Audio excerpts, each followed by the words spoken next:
What's up guys, favorite commentator, and today as you can see I'm bringing you guys some Xbox gameplay finally. Now I've had some problems with the Xbox. I was having a problem with the live, so we got that all resolved and now I'm playing Xbox Live. So if you want to add me, make sure you add me. The link will be in the description to add me. Well, you can't really link the description of adding me, but my gamer tag is AlustrousBeing, same as my YouTube. So if you guys want to add me, I'll be sure to add you as long as my friends list isn't full. So add me there. And this gameplay is pretty decent. My third game on, I went like 26-19. So as a beginner, this is pretty decent. I believe on the first time I played on PS3, it was like my first game was like 2-15. So I did do really bad. But seeing that I know the controls of COD now, it's about the same as PS3, but the trigger buttons, like on the back of the controller, it's somewhat different. There's only like 2 buttons different. The D-pad and everything there, that's a little different, not too much of a big difference. Well, if you guys could wait a little bit for me to get a little more comfortable with this Xbox gameplay and way of playing, I hope you guys like it. So what I did to try to like play tactically in this, but not really tactically, like more of a rushing tactic. If you guys know what I'm saying, probably don't know what I'm saying. But yeah, I just tried that, but it's not about the gameplay today. Today I want to be talking about Xbox versus PS3. So I was actually discussing this in a Yoush chat box. So if you guys want to check me out on Yoush, I'll put the link in the description of that, of course. So I've had this situation happen to me a couple times. Well, my family's kind of really competitive. We both have an Xbox side and a PS3 part of the family. Well, I'm the PS3 part of the family. Personally, I like PS3. But the fact that PS3 hasn't been updated in some time, hasn't had any major updates, it kind of brings me down when I talk about this, because Microsoft at this point is a little bit higher and a little more professional, I would guess you want to say, than PS3. But seeing that PS3, I did mention this in the older video, PS3 is like my home console. I do want to stay on it. I'm not ever going to think about disappearing from PS3 because PS3 is awesome, so don't think about that. So one major thing that the Xbox has over the PS3 is the cross-game chat.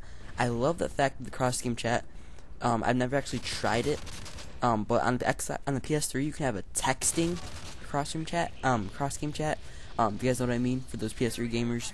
For Xbox probably wouldn't know what I mean, but what it is, it's like a cross-game chat, except you can only write things to someone else, and it actually, the notification of someone's writing would actually be on the upper right of your screen. So it's somewhat like Xbox, I guess, except you can't really do it audio, like a real audio language transition from person to person. So that's one bad thing. I was hoping the last update that the PS3 would get that. There were some rumors going around that the PS3 would get that, but it didn't.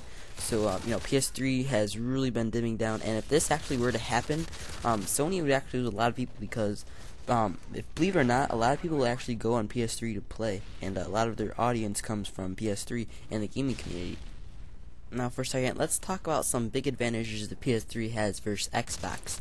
So first of all, if you guys don't know, you can actually game share on PS3. So someone actually can go on your account, download the games that you have downloaded by the original user, and put it on their account, and actually be saved on their console.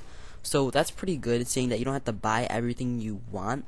If you have good friends and a good friend relationship, someone will actually trust you enough that give them their account, which I have done sometimes.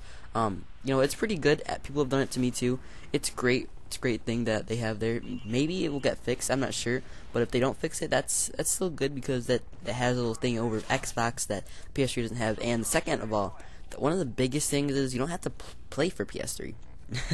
Now when I say that, people may think of PS3 as being like ghetto. You can't really see my air quotation marks, but ghetto just for the fact that you don't have to pay. Now when you ask for, like, when something's on sale, you're gonna want to not use as much money as you want. So like, I can understand why people would think it's ghetto, because you don't have to pay. But like, that's one of the great parts. You don't have to play for your entertainment, which is really good about the PS3. And plus, it has an HD player, so that's great. Now, people from Xbox will probably think, who cares about HD player? We don't play video games. Well, all the video games are HD for once of all the games. Now, games that don't have HD, I'm pretty sure there may be something else, something different. We actually have, for PS3, there's actually these 3D glasses you can buy. That's really good. I guess that makes up for not having a Kinect. But we do have a PlayStation Eye. We have like the little wand thing. That's like a little fairy thing. No homo. It's not really a fairy thing, but it has like a little glow tip, and the tip glows like red and blue and crap. But you can change that. I'm pretty sure. So 3D glasses and the fact that you don't have to pay, those are pretty good. And PlayStation Home. If you guys, for Xbox people who probably don't know what the heck PlayStation Home is. PlayStation Home is like a social media thing for Xbox. No, not Xbox, for PS3. So for PS3, there's this little world. On Xbox, you don't have this. It's like, you know how you're... I want to compare this to Xbox. So, you know how Xbox has this avatar where you can like dress up and stuff? Well, for PS3, you can have the same thing, but you can walk around with it. It's pretty cool. There's malls, there's game places you can go, like, there's places in Infamous, if you guys ever played that game. It's a great game, love it. Super fantastic, you guys can go sure to check that out. But say there's like a mall in Infamous, you guys can actually go to the mall. So it's like, you can be your own avatar and like go into other games without actually playing the game. You guys know what I mean? And then of course you have the Sony Central place where you have your apartment, you can make up your own apartment.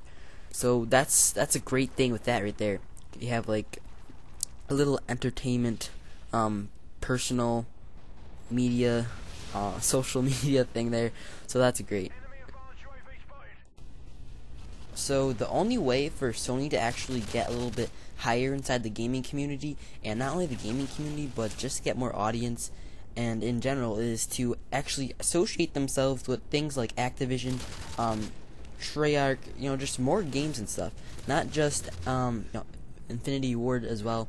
Turtle Beach company, that'd be pretty good if they were actually associated with them. But don't just stay entertaining. Just like trying to like, I don't know, like partner yourselves kind of. I'm not sure exactly how I'm gonna say that. Because for Xbox Live Elite, I guess I didn't really hear too much about this, but I'm guessing they get the downloads first. So that's something different. So just the only problem is you have to update yourself. PS3, Sony, come on, update yourself. But that's about it, guys. I hope you guys like the commentary. Probably failed a lot of times. Hear me spitting sometimes because my Turtle Beach is so awesome. But yeah, that's pretty much about it. And I hope you guys enjoyed your Christmas. Peace out, guys. See you later.